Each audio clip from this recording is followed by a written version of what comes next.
오늘 다룰 이야기는 어쩌면 우리가 알던 시진핑 주석의 절대 권력이라는 이미지에 아주 큰 균열을 보여주는 그런 좀 놀라운 분석입니다. 자, 그럼 한번 제대로 파고 들어와 볼까요? 보통 언론에서는 시진핑의 권력이 철옹성 같다고들 하잖아요. 그런데 만약 그 기반 자체가 지금 흔들리고 있다면 어떨까요? 바로 이겁니다. 황제의 권력이 뿌리부터 허물어지고 있다. 이게 오늘 저희가 살펴볼 한 전문가 분석의 핵심 문장인데요. 무려 30년 경력의 중국 전문가가 내놓은 아주 대담한 주장입니다. 이런 분석을 제대로 이해하려면 누가 이런 주장을 했는지 아는 게 중요하겠죠? 바로 김상순 박사입니다. 이분은 중국에서만 25년, 또 대만에서도 5년을 지내면서 중국의 속사정을 누구보다 깊이 들여다본 분이라고 할 수 있습니다. 김 박사가 지목한 붕괴의 첫 번째 신호, 그건 바로 군 최고위층에서 벌어지고 있는 정말 전례가 없는 수준의 대규모 숙청입니다.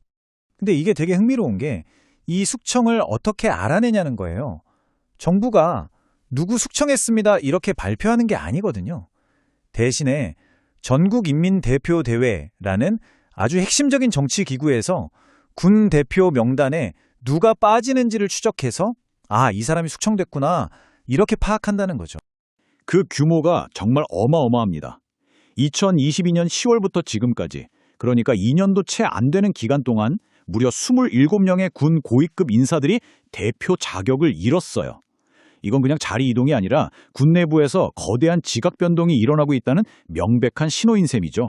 이 표를 보시면 숙청의 깊이가 더 와닿으실 겁니다. 최고 계급인 상장, 우리로 치면 대장이거든요. 이 대장급만 11명이에요. 더 중요한 건 이 사람들이 전부 시진핑 주석이 직접 자기 손으로 임명했던 인물들이라는 겁니다. 자, 여기서부터 이야기가 더 심각해집니다. 이 분석에 따르면 이건 그냥 여기저기 쳐내는 숙청이 아니에요. 시진핑 개인의 군부 권력 기반, 그 심장부를 정통으로 겨냥한 치명타였다는 겁니다. 특히 시진핑이 가장 믿었던 군부 3인방이 무너진 걸 주목하는데요. 허웨이둥, мя오하, 그리고 중샤오준. 김 박사는 이 세 사람 중에서 가장 결정적인 인물로 바로 중샤오준을 꼽습니다. 그러니까 핵심은 이겁니다. 중샤오준이라는 인물은 지난 11년 동안 시진핑의 군 비서실장이나 다름없었어요. 군 내부의 모든 정보를 시진핑에게 보고하는 말 그대로 눈과 귀 같은 존재였죠. 그런 인물이 체포됐다는 건 시진핑에게는 정말 직접적인 타격이었을 겁니다. 근데 여기서 끝나지가 않아요. 국방부장이었던 리샹푸가 해임되고 그 후임으로 온 동준마저 숙청됐죠. 이 분석은 심지어 동준의 숙청이 시진핑 부인 펑리위안의 세력, 이른바 산동방의 붕괴와도 연결되어 있다고 주장합니다. 권력의 균열이 가족에게까지 미치고 있다는 거죠. 자, 그럼 이런 질문이 생기죠. 시진핑이 뽑은 사람들이 줄줄이 제거되고 있다면 도대체 누가 이걸 주도하고 있는 걸까요? 이 자료는 그 배후로 군 내부의 한 경쟁 파벌을 지목하고 있습니다. 그 주모자로 지목된 인물이 바로 장효우시아입니다. 중앙군사위원회 제1부주석, 그러니까 군서열 2위죠.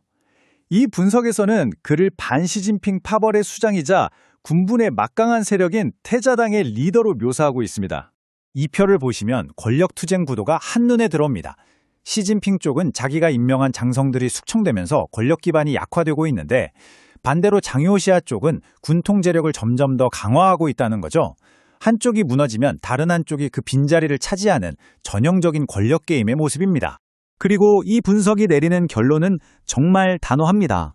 군 통제권을 둘러싼 전쟁은 장여우샤가 결정적으로 승리했으며 그는 이제 인민해방군을 장악했다. 그러니까 게임은 이미 끝났고 승자는 시진핑이 아니라는 겁니다. 이 분석을 따라가다 보면 한때 철옹성 같았던 지도자의 권위가 마치 모래성처럼 허물어지는 그림이 그려집니다. 그렇다면 이게 앞으로 중국에 어떤 의미를 가지게 될까요? 이 분석에서 우리가 꼭 기억해야 할 핵심은 바로 이겁니다. 시진핑의 군장악력이 외부의 공격이 아니라 바로 내부에서부터 아주 체계적으로 조용히 해체되었다는 주장. 그러니까 총성 없는 쿠데타가 일어났다는 거죠. 군부는 이렇게 혼란에 빠져 있고 그 통제권은 경쟁 파벌의 손에 넘어갔다고 한다면 과연 중국은 앞으로 어디로 가게 될까요?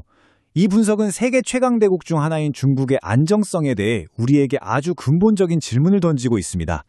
오늘 준비한 내용은 여기까지입니다.